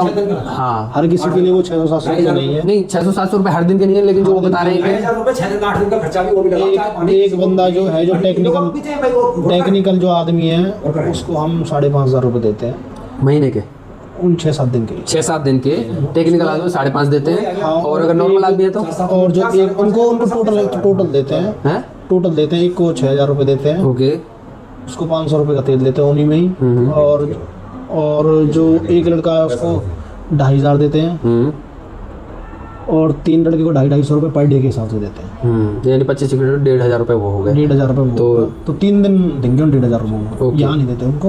ओके, वहीं देते। तो 5,000 ये हो गए, तो 14,000 ये हो गए। फिर जो 200 रुपए आप खाने खर्चे का वैसे बता रहे हो चाय पानी का, 6 दिन के 1,200 रुपए या 1,300 रुपए मान लीजिए, 1,500 मान लीजिए, तो 15,000 रुपए के आसपास आपके मजदूरों के लिए चले जाते हैं। तो 50 में से 15 वहाँ चले गए। 2000 रुपए का इनका पेट्रोल लगा लो। ओके, 2,000 रुपए पेट्रोल भी लगा लो। ओके, तो उसमें से फिर भी 33 यानी 33,000 रुपए बच रहे हैं। माल लाते हैं, हाँ। 3,000 रुपए जाता है तो उसमें और 3,000 लगेगा भाई। ओके, 3,000 मान लीजिए, कम से कम ये लगेगा, ओके। ज्यादा भी लगेगा। तो चलो 3 की जगह हम 4 भी कर लेते हैं एक, तो 31,000 रुपए तो एक महीने के। मजदूर आदमी जो खुश रहता है, जब उसको खाने पीने के भी अलग से देते हैं, हाँ। होता है, ये होता है। तो ये तो करते ही हैं, चलो ये तो थोड़ा सा कर देते हैं ऊपर नीचे, मजदूर लोगों के लिए कर देते हैं। तो 31,000 निकल के आ रहा है, हम इसको 30 कर लेते हैं राउंड ऑफ। तो महीने के 30,000 रुपए तो आप वहां से कमा सकते हो। हाँ, तो और किसी भी कंपनी में या किसी भी फैक्ट्री में आप बाहर जाओगे कमाओगे 40,000 50,000 कमाओगे, और घर में रह के इतने कमा ले रहे हो, तो मेरे हिसाब से तो सही है, क्योंकि मैंने खुद कमाया है, कंपनियों में रह के कमाया है। 30,000 रुपए तो आप अपना सीरियसली इस चीज को मैनेज करो। और जैसा कि आपने बोला कि कोटा डिस्ट्रीब्यूशन आपको मिला इस वजह से था कि जो पिछले वाले से लोग परेशान थे, उसके बिहेवियर से परेशान थे, 2 है गांव में भाई। और आज भी आपके गांव में 2 डिस्ट्रीब्यूशन है, तब जाके 25,000 रुपए आप बांट पा रहे हो। और 2 की जगह वो 1 ही हो जाए, क्यों? क्योंकि अगर आपका सर्विस अच्छी रहे, आपका फीडबैक अच्छा रहे, इनको फिलहाल दूसरी जगह का मिल भी गया, इसी वजह से इनकी फीडबैक से दूसरी जगह का भी मिल रहा है इनको। हाँ, तभी दूसरे गांव का आपको मिला। तभी दूसरे गांव में सही करेंगे, अगर सही नहीं करेंगे तो अगर मेरे हिसाब से अगर इसको आप और बढ़ाना चाहो बड़े स्केल पे, एक लीगल डिस्ट्रीब्यूशन जो चल ही रहा है ऑलरेडी, लीगली चलता है आपका। और मिलता था इनको, लेकिन छोड़ दिया। वो क्या करते, वो इस वजह से छोड़ना पड़ा कि आप शायद सीरियस नहीं है इस काम को लेके, बल्कि जबकि मैं जो कैलकुलेट कर पा रहा हूँ, एक आदमी आपके जैसा पढ़ा लिखा इसको आराम से मैनेज कर सकता है, इससे बढ़िया कोई काम नहीं। और इससे बढ़िया काम भी नहीं मिलेगा। बंदे को अनपढ़ है भाई, वो कर रहे हैं। जो दूसरे कोटरा वाले हैं, दोनों बंदे, वो दोनों अनपढ़ हैं। और वो भी अनपढ़ है, वो कर रहे हैं। वो कर रहे हैं। तो क्या 10वीं 12वीं कर लिया तुमने? और ये पढ़े लिखे भी हैं, फिर भी उसको अपना यूटिलाइज नहीं कर पा रहे कि भाई हमने पढ़ाई की है तो उसको थोड़ा कुछ एक्स्ट्रा दें, एफर्ट दें। इन्होंने दिमाग सेट किया नहीं, हम किसी की सुनेंगे नहीं। सुनना क्या, जब तुम्हारे पास कोई मालिक है, प्यार से मार देते, समझा के नहीं लेता तो ये जाओ तो। अच्छा हाँ, ये प्यार से समझाने वाली बात जो है, क्या ये स्कूलों में और कॉलेजों में पढ़ाई नहीं गई कि भाई सबसे हमें रिस्पेक्ट से बात करनी चाहिए? देखो कोई इंसान पागल नहीं है वो किसी को मन से उल्टा बोले कि हाँ एक रास्ते में जो चल रहा है इंसान उसको हम कुछ कहने लग जाए। जो वो सामने वाला इंसान है डिपेंड करता है उसके बिहेवियर से। वो सामने से अच्छा बिहेव करेगा तो सामने वाला भी अच्छा ही बिहेव करेगा।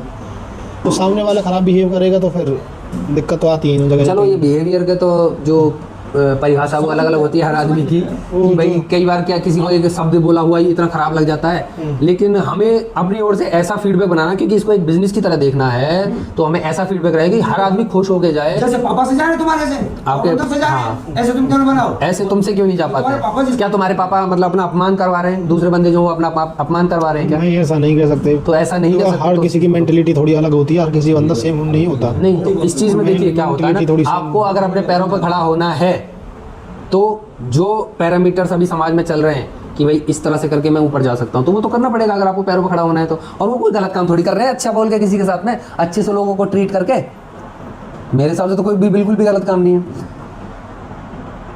ठीक है, तो हाँ हमारी बात हुई थी शादी के लिए सबसे पहले इंडिपेंडेंट होना चाहिए, पैरों पर खड़ा होना चाहिए, जिसके लिए आपके पास ऑलरेडी एक कोटा का डिस्ट्रीब्यूशन का है, 30,000 रुपये महीने कमा सकते हो। जो इसने कहा है कि भाई मेरे पास सब पैसा है, पैसा नहीं है मेरे पास, यहाँ से ये प्रोसेस चला तुम्हारा जो है। हाँ तुमने छोड़ दिया। हाँ वही तो पैसा इंडिपेंडेंट क्यों नहीं है? पैसे 30,000 रुपये तो आपके कोटा से हो गए। अब इसके अलावा और क्या काम करते हैं आप, मतलब क्या है आपके फैमिली बिजनेस जो जिसके लिए आपको ऐसा लगता है कि काम करने की? फैमिली बिजनेस में फार्मिंग भी है। फार्मिंग भी है, तो आपके खुद के खेत हैं आपके पास। हाँ, तो उनसे भी फसल कितनी आप लगता है कितनी हो जाती होगी एक साल में? ये मुझे आइडिया कितने रुपए की हो जाती है? तो ये आपको आइडिया लेना चाहिए, क्योंकि 30,000 रुपये आप कोटा से कमा रहे हैं और खेती बाड़ी से भी आपको रुपए कुछ आने लगे। मान लीजिए 10,000 भी, क्योंकि खेती में समझता हूँ इतना ज़्यादा कुछ है नहीं, महीने के 10,000 रुपये अगर खेती से भी आ जा रहे हैं, आप पट्टे पे भी दे दे किसी को, क्योंकि ज़्यादा गाँव में चलता है कि भाई अगर हम खेती नहीं करना चाहते तो किसी दूसरे को दे दे पट्टे पे। पट्टे में तो 1,20,000 रुपये मिल रहे हैं साल के। अभी वो भी इनके अपने भाई के द्वारा। हाँ, यानी कि इनके खुद के भाई करते हैं, ज़्यादा पैसा भी इनको मिल जाएगा। ज़्यादा पैसा भी मिल जाएगा। हाँ, आप इसी वो है तो 1,20,000 रुपये, 10,000 तो रुपये महीने के वो हो गए, अगर तुम उसको सही से मैनेज करते हो अपने फंड को। तुम्हारे भाई उसमें से कमा रहे हैं। और आपके भाई भी कमा रहे हैं उसमें, उनको भी फाइनेंशियल सपोर्ट मिल रहा है उस मामले में। तो 30 + 40,000 रुपये हो गए। इसके अलावा और बताइए और क्या है फैमिली का? पहले अब तो बंद हो चुका, पहले ट्रैक्टर वगैरह भी चलते थे दो। तो वो ट्रैक्टर क्या अभी रहे नहीं है? ट्रैक्टर एक तो सेल हो गया, एक है अभी, बट वो उस चीज़ में नहीं है जिस चीज़ में पहले था। तो वो ट्रैक्टर खुद के हैं, मतलब उसमें कोई लोन चल रहा है या सब फ्री हो चुके हैं? वो सब फ्री है लोन से, कैश के ट्रैक्टर थे। तो अपना खुद का एसेट है वो। अब एसेट की, चलो अब एक एसेट की बात कर लेते हैं। एसेट क्या होता है पता है आपको? हाँ बिल्कुल पता है। यानी कि ऐसी चीज़ जो हमारी रुपयों को बढ़ाएगी, कम नहीं करेगी। तो जिसमें एक लैंड भी होती है, कुछ ऐसी मशीनरी हो सकती है और कुछ गहने भी हो सकते हैं, ज्वेलरी भी हो सकती है। तो अगर मैं एसेट की बात करूँ तो आपके पास खुद का घर है, उसमें आगे 20 साल तक कुछ कमाने की करने की कोई ज़रूरत नहीं, घर में इंप्रूवमेंट करने की ज़रूरत नहीं है। हाँ, वो तो मेंटेनेंस, रेगुलर मेंटेनेंस है। वो जो 40,000 रुपये हम महीने के ऑलरेडी कमाते हैं, अभी ऑलरेडी फिक्स हो चुका है। हाँ, तो वो तो चल रहा है। 40,000 रुपये वो हो गए महीने के, जिसमें से खर्चे आपके घर में खाली मेंटेनेंस के होने वाले हैं। घर के अलावा आदमी को चाहिए होती है रोटी सब्जी, तो वो 40,000 रुपये आराम से आने वाली है। उसके अलावा और क्या एसेट आपके पास? मशीनरी हो गई, जो आप बता रहे हो मशीनरी है आपके पास।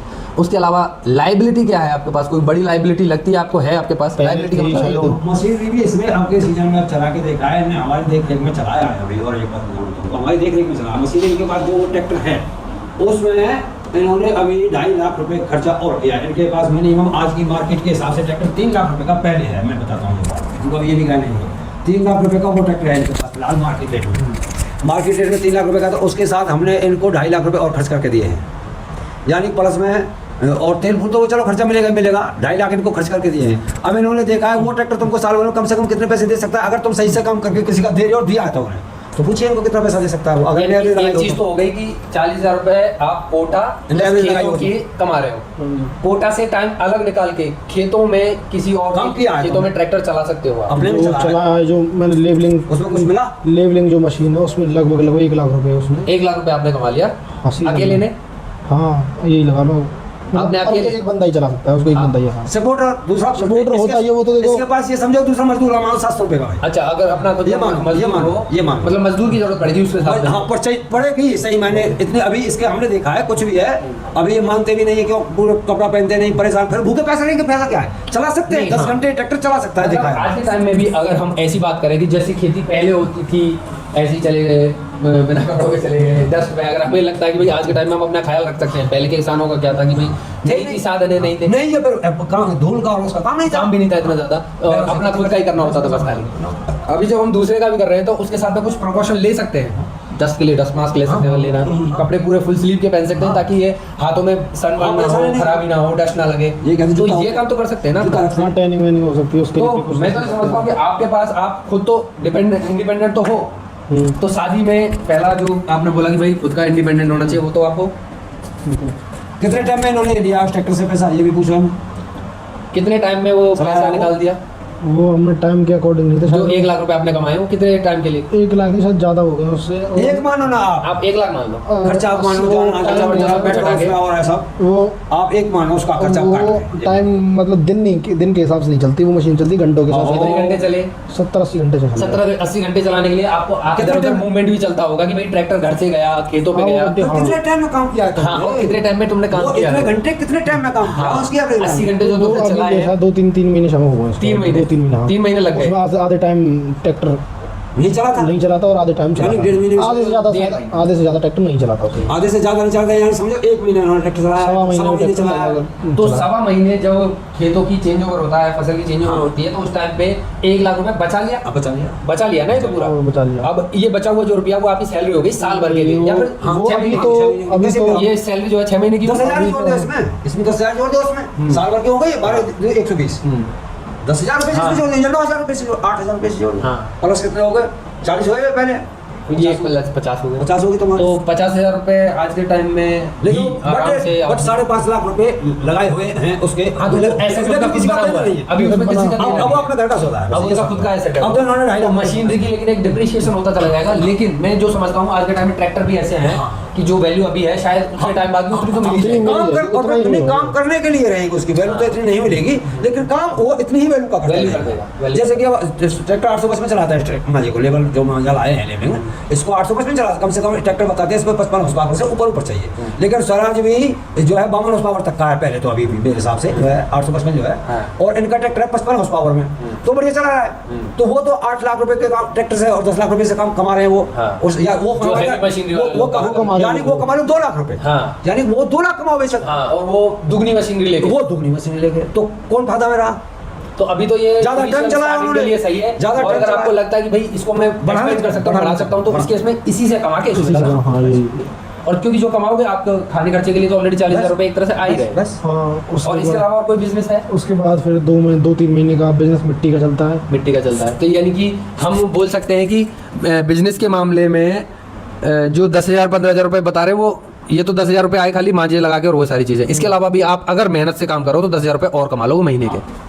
तो 60,000 रुपए तो आदमी अपने मजे से अपनी शर्त पे काम करके कमा सकता है। बस अपने अपना काम साथ तो ये सबके लिए नहीं है, लेकिन हाँ तुम्हारे साथ इस सिचुएशन है कि तुम कर सकते हो। अपनी बात में बदलाव करना है थोड़ा जैसे वो सहन नहीं होती किसी करे तो बस सहन भी करो वो करना पड़ेगा। सहन का ये है कि सहनशीलता लानी पड़ेगी थोड़ी सी। जो मैं बोल रहा हूँ कि भाई जनरेशन जी में ये चीज़ नहीं रही है, दूसरों की सुनने की पावर नहीं रही है, और इसी वजह से शायद आज के जो नए बच्चे पैदा हो रहे हैं उनमें अटेंशन पावर है ही नहीं, मतलब किसी चीज़ को सुनने की पावर है ही नहीं। जो हम रील देखते हैं उन पर भी देखा गया कि 2 से 3 सेकंड में आदमी चेंज कर देता है, चेंज कर देता है, मज़ा नहीं आ रहा। तो अटेंशन स्पेन रहा ही नहीं है आज के टाइम में। तो अटेंशन स्पेन थोड़ा सा करना पड़ेगा, सहनशीलता बढ़ानी पड़ेगी। ना तो प्रोफेशनल ना कोई बात नहीं, वो जैसे नॉर्मल आदमी बैठता वैसे ही बैठेगा। हाँ, तो शादीशुदा बात में हमारी बात स्टार्ट हुई थी जहाँ पे हम इंडिपेंडेंट की बात हुई। तो इंडिपेंडेंट तो आप हो, बस फ़र्क ये है कि हमें इस चीज़ को, शोहरत को और इसके काम को कैसे मेंटेन रखना है भाई, वो तुम्हारे ऊपर है। और शादी लाइफ में अब क्या चल रहा है इसके बारे में थोड़ा बताइए, अगर बता सकते हैं तो। इसके करते से हम तो चलो शादी लाइफ आप अपने बारे में मत बताइए, आप जनरल बात बताइए। शादी जब होती है तो वो क्या है, मतलब दो क्या समझते हो शादी मतलब क्या है, पहले तो बताइए। एक शादी के बाद एक हमारा रियल में लाइफ का न्यू चैप्टर शुरू हो जाता है, तो वो न्यू चैप्टर एक तरह से शादी है। उसके बाद लाइफ में सब चेंजमेंट हो जाती है, बिल्कुल पीछे का जो पीछे ही रह जाता है वो एक कहते हैं न्यू चैप्टर, बिल्कुल गई लाइट गई, न्यू चैप्टर शुरू हो जाता है शादी का, ये है अपना। तो न्यू चैप्टर तो शुरू हो गया, लेकिन जैसा पुराने टाइम से भी बताया जा रहा है कि भाई ये शादी जो है वो खाली दो ही आदमियों का मिलन नहीं है, ये पूरे दो समाजों का, दो संस्कृतियों का और दो देश में, एक कई बार तो दो देशों का भी हो जाता है। कई अलग अलग देशों से हो तो दो देशों के भी हो जाती है शादी, स्टेट्स के भी हो जाते हैं इसमें। हाँ स्टेट्स के तो होते ही होते हैं, 2 स्टेट्स तो बनी रहे हैं आजकल इंडिया में। तो ये चीज़ तो मेंटेन रखना एक रिस्पॉन्सिबिलिटी वाली बात हो जाती है। तो क्या वो रिस्पॉन्सिबिलिटी आप मैनेज कर पा रहे हो? नहीं कह सकते उसको, नहीं कर पा रहे हो आप मैनेज, तो इसी वजह से शायद दिक्कत चल रही है आपकी। चल रही है। उसका क्या कारण हो सकता है कि मैनेज नहीं कर पा देखो रहे? मेरी पर्सनल लाइफ है, उसको शायद मैं कैमरा पे डिस्कस नहीं कर सकता उसमें। अच्छा मेरी पर्सनल ओके, चलिए हाँ कोई बात नहीं, सबके सामने नहीं बता सकते उस चीज़ को। चलिए ऐसा कुछ है क्या? हाँ आज की जनरेशन में ये चीज़ भी चल रही है बहुत ज़्यादा कि वो सोचते हैं कि जो मम्मी पापा करेंगे हमारे साथ गलत कर देंगे, ऐसा कुछ है क्या? मतलब मुझे तो नहीं लगता, मतलब गलत नहीं करेंगे, उनके विचार उस टाइम के हिसाब से सही हैं, लेकिन वो ये तो कभी नहीं चाहेंगे कि मेरे बच्चे का बुरा हो। हाँ बट अब क्या है, अब बुरा होने से मतलब ये है कि आज की जो जनरेशन है उसको ये लगता है कि मुझे शौक आराम में, ऐशो आराम में रहना है, हवाबाजी में रहना है, और हमारे जो मम्मी पापा हैं वो उसके लिए मना करते हैं। वो क्यों मना करते हैं? क्योंकि उन्होंने देखा है शायद कि भाई ऐसे इससे लोग बर्बाद हुए हैं। उन्होंने गलत टाइम देखा, अपना छोटा टाइम देखा। नहीं उससे ही कुछ एग्जांपल्स भी ऐसे समाज में देखे हैं कि भाई ये काम जो करते हैं वो लोग बर्बाद हो जाते हैं। अभी तक हमें ये नहीं पता कि मंत्री कौन है और जो पीली दाल हो 130 है, हाँ नमक की तेली 35 रुपये, जो हमारा लाते हैं पिंक टाटा पिंक मत लाया करो यार, उनका आयोडाइज लाते हो कि नहीं लाते हो? आयोडाइज अच्छा हाँ इस पर भी डिस्कस करते हैं। नमक जो है आयोडीन क्यों ज़रूरी है? बॉडी के लिए वो जरूरी है आयोडीन। आयोडीन थायराइड को कंट्रोल करता है, और सबसे पहले वैसे तो बट जो भारत में एक बीमारी चली थी घोंगा नाम की, जिसमें गर्दन पे ये मोटे मोटे हो जाते थे, घोंगा बीमारी चली थी। अच्छा तो उसके बाद क्या हुआ ना, घोंगा की बीमारी को इलाज करने के लिए जो टाटा ग्रुप है इन्होंने बोला कि मैं देश को घोंगा फ्री करूंगा। उन्होंने नमक बनाया सबसे पहले, क्योंकि नमक डेली यूज में होता है, उस नमक में मिलाई आयोडीन। तो नहीं देना दूर रहना ठीक है। तो हम एजुकेशन पे थोड़ी सी बात कर लेते हैं भाई, घर में एजुकेशन पे बात होनी बहुत ज़रूरी है, इसलिए कह रहा हूँ। तो अभी आजकल देश में मुद्दा चल रहा है कि भाई आगे जो 10 साल बाद 20 साल बाद पीढ़ी आने वाली है ना, जो हमारी आने वाली है आगे, वो बिल्कुल अनपढ़ पैदा होने वाली है, या फिर इतनी ज़्यादा महंगी हो जाएगी पढ़ाई की कोई पढ़ा ही नहीं पाएगा। और वो क्यों होगा मैं 1-2 आंकड़े बता देता हूँ। पहली बात तो 41 पेपर लीक हो चुके हैं पिछले 5 साल में। कितने? 41 पेपर लीक हो चुके हैं पिछले 5 साल में। लीक होने का मतलब ये जिसके पास पैसा था उसने पेपर खरीद लिए, और अभी ये तो लीक पता चले हमें, और कुछ ऐसे लीक हुए मुझे पता ही नहीं चले अभी, ये तो रिपोर्ट्स के थ्रू दिखाई तो यानी कि अभी शासन में प्रशासन में डॉक्टर भी ऐसे बन चुके हैं, इंजीनियर भी ऐसे बन चुके हैं जो लायक नहीं थे और बन चुके हैं। तो हमारे देश का सर्वनाश हो चुका है। तो 45 पेपर लीक हो चुके हैं। इसके लिए जिम्मेदार कौन है? गवर्नमेंट जिम्मेदार है इसके लिए। गवर्नमेंट जिम्मेदार है, गवर्नमेंट को हमने बिठाया, उससे पहले हम जिम्मेदार हैं। देखो पिछली बार वोट कब दिया है? देखो उसके लिए बताऊँ मैं, हम जिम्मेदार इंसान, कोई सामने वाले का पता तो है नहीं वो क्या कब करेगा। नहीं वोट कब दिया पिछली बार ये तो बताओ पहले। मैं वोट नहीं देता किसी को। क्यों? मैं उस दिन मतदान करूंगा जिस दिन ये रिजर्वेशन बिल्कुल खत्म होगा, उस दिन मैं मतदान करूंगा। और अगर मतदान अभी नहीं करोगे, सरकार को सही से कंट्रीब्यूशन नहीं दोगे, तो ये रिजर्वेशन कभी खत्म ही नहीं होगा, ये देख लो। रिजर्वेशन अब तक खत्म ही नहीं, जब गवर्नमेंट से मोदी से हमने वो सोची थी, बट ये रिजर्वेशन जब खत्म होगा उसी दिन मैं मतदान दूंगा किसी न किसी को। अच्छा तो चलिए ये तो आपका अपना मत हो गया कि भाई वोट नहीं दूंगा। अभी जो चल रहा है कि भाई जो मैं मुद्दा बता दूं, जंतर मंतर पे लगभग 4-5 हज़ार आदमी युवा बैठे हुए हैं। क्यों बैठे हुए हैं? धरने के लिए बैठे हैं। वो कह रहे हैं कि मुझे जो मंत्री अभी है एजुकेशन मिनिस्टर धर्मेंद्र प्रधान देश का, उसका रिजाइन चाहिए। क्या ये सही है पॉइंट? रिजाइन जब वो एजुकेशन कह सकते हैं उसको सही है, तो आप कैसे कहेंगे? कह सकते हैं हम उसको, सही है, बट वो भी इतना बड़ा आदमी, छोटा आदमी तो वो है नहीं। जिस लेवल पे वो बैठा शायद हमसे तो कुछ बड़ा ही होगा वो। किससे बड़ा होगा? पब्लिक से बड़ा तो नहीं हो पब्लिक से सकता। बड़ा नहीं हो सकता, बट पब्लिक तो सारी है ना, बंदा जो एक कह रहा है ना, सारे थोड़ी कह रहे हैं। कौन एक ही कह रहा? 5,000 लोग तो आज बैठे हुए उधर। क्या वो उससे ज़्यादा पढ़े लिखे हैं? हाँ, एक बंदा। मंत्री से तो पढ़े लिखे हैं एक बंदा। फिर एजुकेशन मिनिस्टर से कैसे पढ़े लिखे हो जाएंगे? जब एजुकेशन मिनिस्टर कितना पढ़ा हुआ है देखा तुमने? नहीं देखा, जब फिर हमारी गवर्नमेंट की दिक्कत है वो। हाँ, तो फिर ये क्यों है? गवर्नमेंट की दिक्कत है। धर्मेंद्र, हाँ। जब जो अनपढ़ लोगों को जब मिनिस्टर बना दिया, हमने देखा मिला अच्छा, धर्मेंद्र प्रधान जी ने एमए की है अपनी, लेकिन जो धरने पे बैठे हैं वो अच्छे से क्वालिफाइड और जानने वाले बैठे हुए हैं। है, ये तो है, ये फिर हमारे। और ये एमए भी उन्होंने मुझे लग रहा है फर्जी डिग्री से ही की होगी। में कोई खास डिग्री नहीं है, हम तो घरा घोड़ा भी कर लेते हैं। हाँ। मैं तो वही कर लेते हैं। तो फिर एक But अच्छे ये- साइंटिस्ट को या फिर जो जानता भी हो, पब्लिक को समझता भी हो, इतने क्योंकि नेता का एक ऐसा टेम्परामेंट होना चाहिए जो पब्लिक को भी समझे, पब्लिक के साथ में सपोर्ट करे, खड़ा रहे। मैं ये नहीं कहता कि ओनली पढ़ा लिखा आदमी चला लेगा देश को, लेकिन ऐसे आदमी तो ना हो जिनके राज में 5 साल में 41 पेपर लीक, 17 बच्चों ने नीट का पेपर लीक होने की वजह से सुसाइड कर लिया। सुसाइड कर लिया होगा। ये दूसरा मुद्दा है।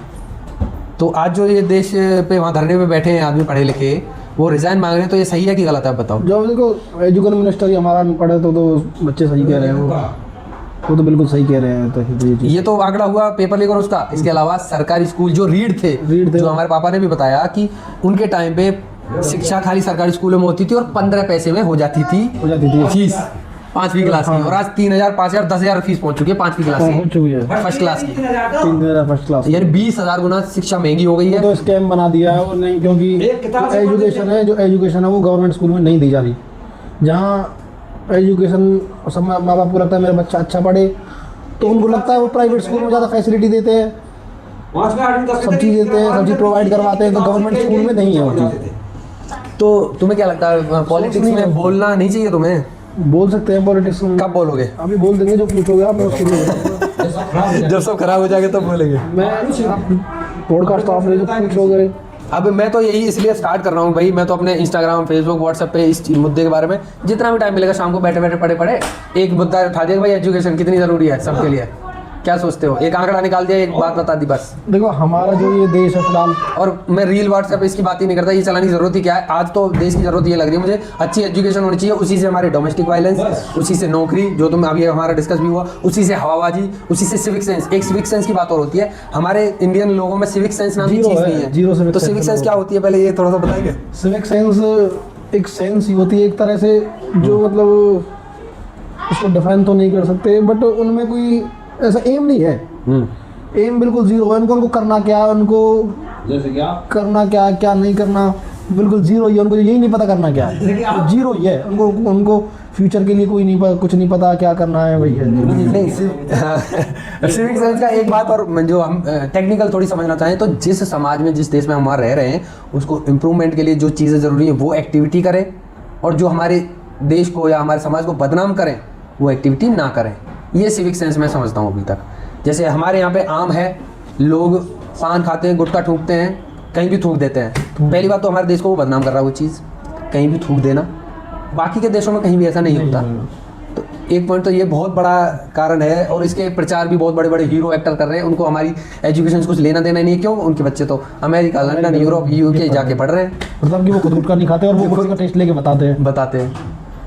तो अब इन चीज़ों को पॉइंट को मैं तो ये बोल रहा हूँ कि भाई, एक डेटा मैंने ये भी निकाला कि 36 करोड़ वीडियो हर महीने यूट्यूब पे जा रही है।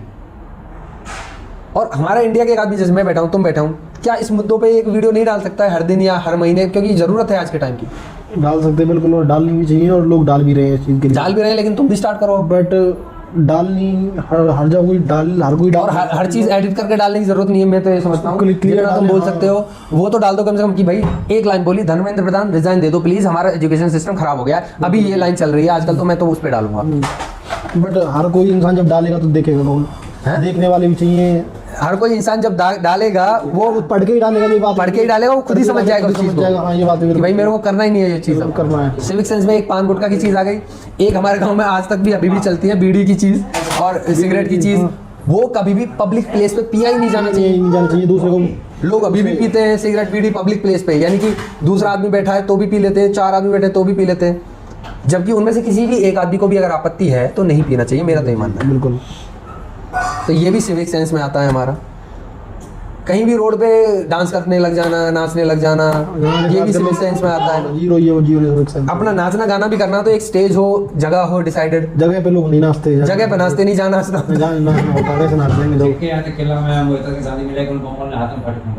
वो सिविक सेंस में आता है। हाथों में बम भटकाना वो भी सिविक सेंस में आता है।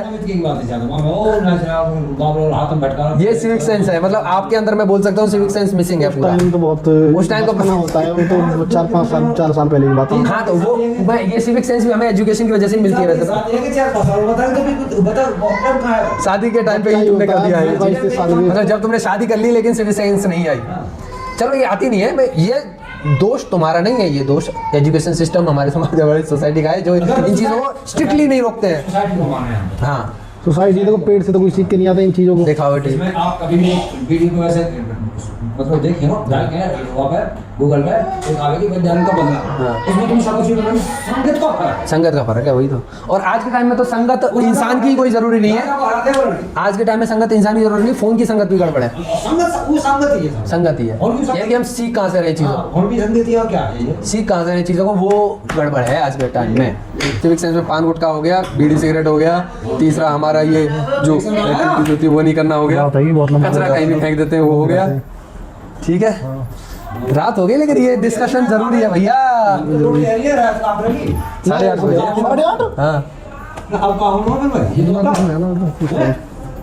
तो आज का पॉडकास्ट हम यहीं पे समाप्त करते हैं। डिस्कशन बहुत लंबा हो चुका है, देखते हैं इससे कुछ सीखने को मिलेगा। अब मैं धर्मेंद्र प्रधान जी का रिजाइन आप सबसे भी बोलूंगा, रिकॉर्ड करो व्हाट्सएप पे, 4 सेकंड का 10 सेकंड का जो भी कर सकूँ। मैं अभी अपने जो भी मेंबर बैठे उन सबसे भी रिकॉर्ड करवाऊंगा।